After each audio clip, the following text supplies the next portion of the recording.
Today, we're diving into one of history's most shocking moments. We're not just looking at the what, but the why. We're going to unpack the actual reasons that Nathuram Godse gave for his decision to assassinate Mahatma Gandhi. So, you have Mahatma Gandhi, right? He's known all over the world as this incredible symbol of peace and nonviolence. So how on earth was he assassinated by one of his own countrymen? Let's dig into the reasons the man who did it gave for his actions. To really get to the why, we have to start with the who. So first things first, let's talk about the man himself, Nathuram Godse. When you look at Godse's background, it's kind of full of contradictions. He was born into a high-caste Brahmin family, but he was also an activist in anti-caste movements. He was a high school dropout, and yet he was incredibly well-read in history and philosophy, really influenced by nationalist thinkers like Veer Savarkar. His path eventually led him into some major Hindu nationalist groups, and it's these organizations that really forged the ideology that led to his final infamous act. And this brings us to the first major piece of his justification, a deep, fundamental rejection of Gandhi's core belief in nonviolence. This is where you see two worldviews just completely colliding. For Gandhi, ahimsa, nonviolence, was an absolute, no exceptions. But for Godse, that was just dangerously naive. He believed that when your people are under threat, violence isn't just an option, it's a moral duty. He saw Gandhi's absolute stance as a total betrayal of that duty. And for Godse, this wasn't just some abstract philosophical debate. He felt that Gandhi's teachings were a direct insult to India's own heroes. So when Gandhi apparently called legendary Hindu warriors like Chhatrapati Shiva misguided patriots, Godse took it personally. He saw it as an attempt to tear down a history of heroic self-defense, all for a principle he thought would leave India completely vulnerable. So, this huge philosophical clash leads right into Godse's second justification, a straight-up critique of Gandhi's political leadership. From where Godse stood, Gandhi wasn't really acting like a democratic leader. He was more like a dictator of truth. Godse accused him of creating a subject mentality, where whatever Gandhi said went, and his decisions, even the ones that seemed totally irrational, were just followed blindly by the leaders in Congress. Godse argued that Gandhi alone got to decide what was true and what the entire country should be fighting for. Godse pointed to the civil disobedience movement as Exhibit A. In his eyes, this wasn't some master plan for independence, it was a huge national movement based on pretty minor demands. And when it didn't work out, Gandhi took personal responsibility.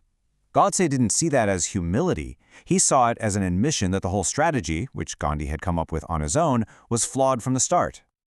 Now we get to the third and, let's be honest, the most explosive pillar of Gandhi's justification, the accusation that Gandhi was consistently and dangerously favoring Muslim interests over Hindu interests. Godse basically laid out a case, point by point. First, he pointed to the language issue, Gandhi pushing for Hindustani, which Godse saw as watering down Hindi just to appease Muslims. Second, he claimed Gandhi kept backing the Muslim League, even when, from Godse's perspective, they were committing violence against Hindus. And then, the ultimate betrayal, the claim that Gandhi and the Congress Party secretly agreed to the partition of India all along. And all of that brings us to this number, 55 crore rupees. For Gandhi, this was it. This was the absolute last straw. So what's the deal with this number? Well, it was the amount of money that India was supposed to give Pakistan as part of the partition agreement. But the two new countries were already fighting over Kashmir, so the Indian government decided to hold the payment. What did Gandhi do? He started a fast unto death to force India's hand.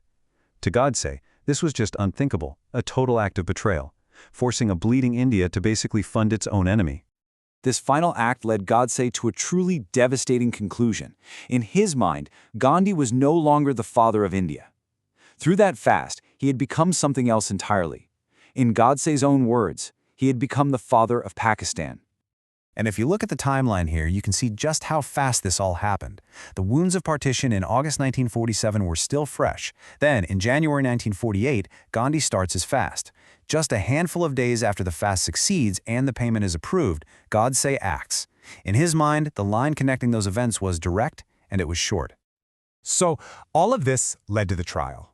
But Godse didn't go in there asking for mercy. Not at all.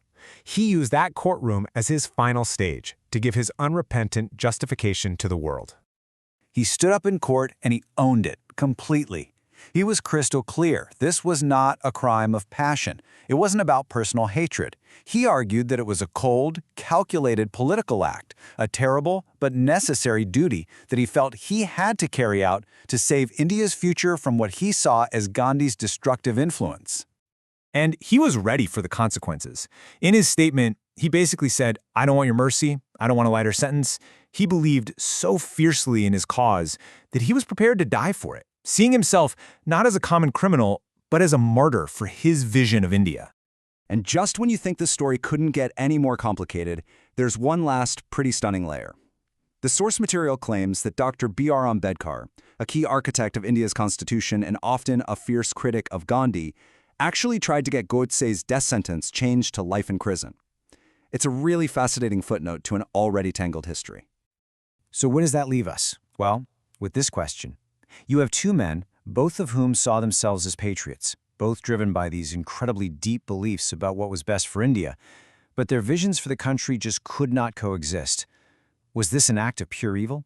Or was it the tragic, violent collision of two completely opposing ideas about what a nation's soul should be? That's something worth thinking about.